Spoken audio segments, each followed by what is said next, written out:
Hello and welcome! In this video I'll be sharing how I create my wood effect boards. You will need a cake board or drum, some ivory fondant, some brown food dye, a ruler, plus a fondant shaping tool just like this. To add more detail I'm also using some petal dust and a brush, although this isn't necessary.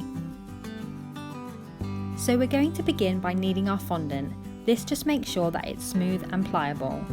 Roll it into a sausage shape and then add brown food dye in patches along the outside. Begin gently kneading in the colour, giving the fondant a twist every so often. You don't want to completely mix it in, just enough to create a marbled effect. Once we get to this point, you can roll it out as you would normally.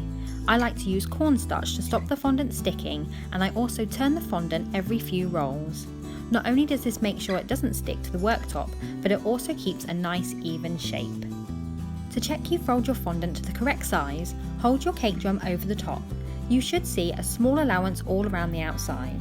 A little tip that I have here is to flip over the fondant and check out the marbling on the other side. You may actually end up preferring it, and you might have missed it if you didn't flip it over.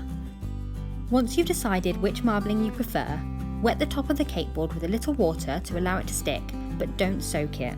Then carefully transfer the fondant over, making sure to keep it smooth and central. Once the top of the board is nice and smooth, with a sharp knife cut away the excess. I do this by lifting the board up with one hand and using the other to run a knife against the side of the board. Now we're really going to add some detail in. I start by using a ruler, and using the edge I carefully press it into the fondant. You don't need to go too deep, just enough to leave an indentation. Continue over the board, leaving even gaps and making sure your lines run perpendicular.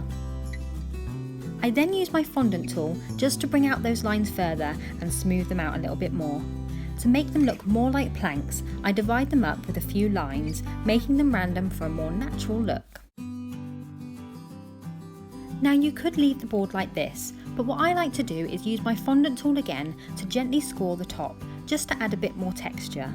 Make sure that the lines run in the same direction and go all the way up to the edge. Finally, I use my petal dust to really add depth to those cracks and any other places I feel need it.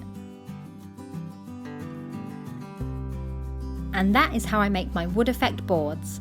I hope you've enjoyed this tutorial, and please do consider subscribing to my channel for more tips, tricks and cake decorating ideas.